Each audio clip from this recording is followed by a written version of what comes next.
Assalamualaikum warahmatullahi wabarakatuh Ananda semua. Apa kabarnya hari ini? Mudah-mudahan dalam keadaan sehat ya. Amin ya robbal alamin.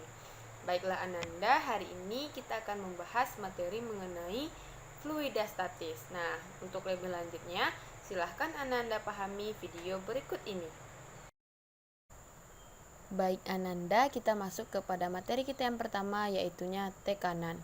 Tekanan adalah gaya yang bekerja pada suatu bidang tiap satuan luas bidang tersebut. Tekanan dapat kita rumuskan menjadi P sama dengan F per A, di mana P adalah tekanan dengan satuan Pascal atau Newton per meter kuadrat, dan F adalah gaya dengan satuan Newton, dan A adalah luas penampang dengan satuan meter kuadrat. Nah, coba Anda perhatikan gambar berikut ini. Setiap benda yang dicelupkan ke dalam zat cair akan mengalami gaya yang arahnya selalu tegak lurus permukaan benda. Dari rumus P sama dengan F per A ini dapat kita ketahui bahwa tekanan dipengaruhi oleh gaya dan luas penampangnya. Tekanan berbanding lurus dengan gaya, di mana semakin besar gaya yang diberikan, maka tekanannya juga akan semakin besar, dan begitu pun sebaliknya, semakin kecil gaya yang diberikan, maka tekanannya juga akan semakin kecil. Sedangkan tekanan berbanding terbalik dengan luas penampang. Semakin besar luas penampang, maka tekanannya akan semakin kecil, dan semakin kecil luas penampang, maka tekanannya akan semakin besar. Materi selanjutnya adalah tekanan hidrostatis atau kita lambangkan dengan pH, yaitu tekanan yang diakibatkan oleh gaya yang ada pada zat cair terhadap suatu luas bidang tekan pada kedalaman tertentu. Zat cair atau fluida dalam keadaan diam atau statis menghasilkan tekanan yang sama untuk setiap titik-titik yang mempunyai kedalaman yang sama. Atau dengan kata lain, tekanan hidrostatis adalah tekanan yang diberikan fluida diam pada kedalaman tertentu. Nah, tekanan hidrostatis ini dapat dirumuskan menjadi pH sama dengan Rho dikali G dikali H, di mana pH adalah tekanan atau dalam satuan Pascal atau Newton per meter kuadrat, dan Rho adalah massa jenis zat cair dalam satuan kilogram per meter kubik, dan H adalah kedalaman zat cair yang diukur dari permukaan dengan satuan meter. G adalah percepatan gravitasi dengan satuan meter per second kuadrat. Selanjutnya, penerapan tekanan hidrostatis, yaitunya yang pertama pada pembuatan bendungan. Pada dinding bendungan, bagian bawah didesain lebih kecil dari bagian atas bendungan. Hal ini didasarkan pada konsep tekanan hidrostatis, bahwa semakin dalam sebuah bendungan maka tekanannya juga akan semakin besar. Dan yang kedua adalah lubang keran tangki penampungan air, di mana pada tangki penampungan air kerannya diletakkan di bagian bawah. Hal ini untuk agar airnya itu mengalir semuanya. Selain itu, hal ini juga membuat aliran airnya semakin deras. Hal ini disebabkan oleh tekanan hidrostatis pada dasar tangki yang besar, ditambah dengan tekanan yang berasal dari permukaannya yang menekan ke bawah. Materi kita selanjutnya adalah tentang hukum Pascal. Bunyi hukum Pascal adalah tegangan yang diberikan pada zat cair di dalam ruang tertutup akan diteruskan ke segala arah dan ke semua bagian ruang tersebut dengan sama besar.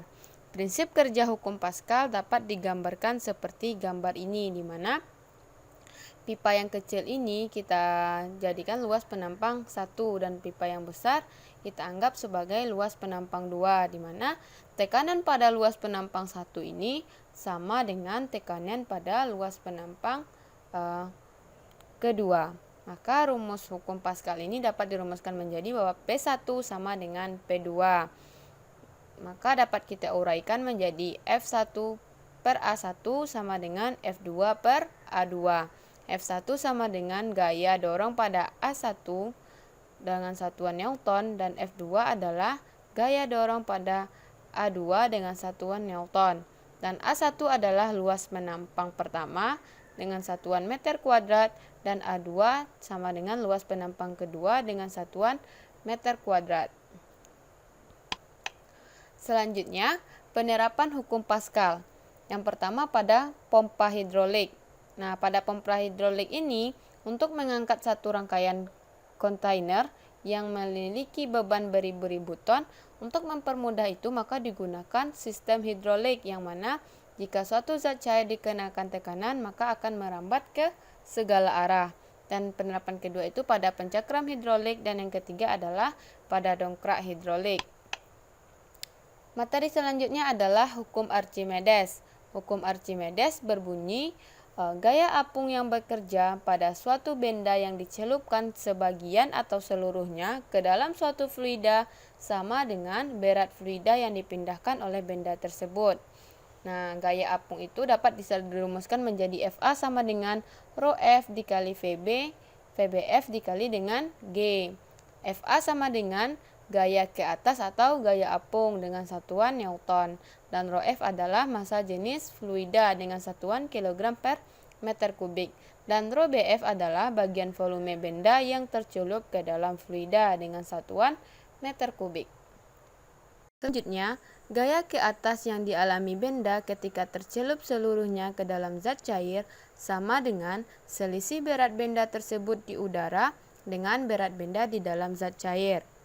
Atau dapat kita rumuskan menjadi FA sama dengan WU dikurang WF, di mana FA adalah gaya apung dan WU adalah berat benda di udara, dan WF adalah berat benda dalam zat cair atau dalam fluida.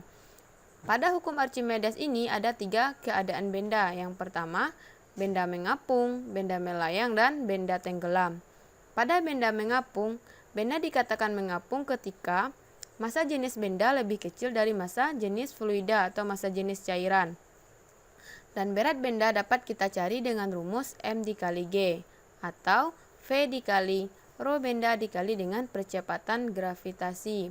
Maka gaya apungnya dapat kita cari dengan rumus FA sama dengan V2 dikali rho cairan atau rho fluida dikali dengan percepatan gravitasi. Selanjutnya adalah benda melayang. Benda dikatakan melayang ketika massa jenis benda sama dengan massa jenis fluida atau massa jenis cairan.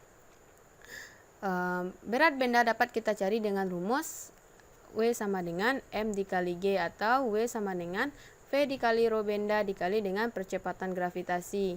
Dan gaya apungnya dapat kita cari dengan rumus V dikali rho cairan dikali dengan percepatan gravitasi.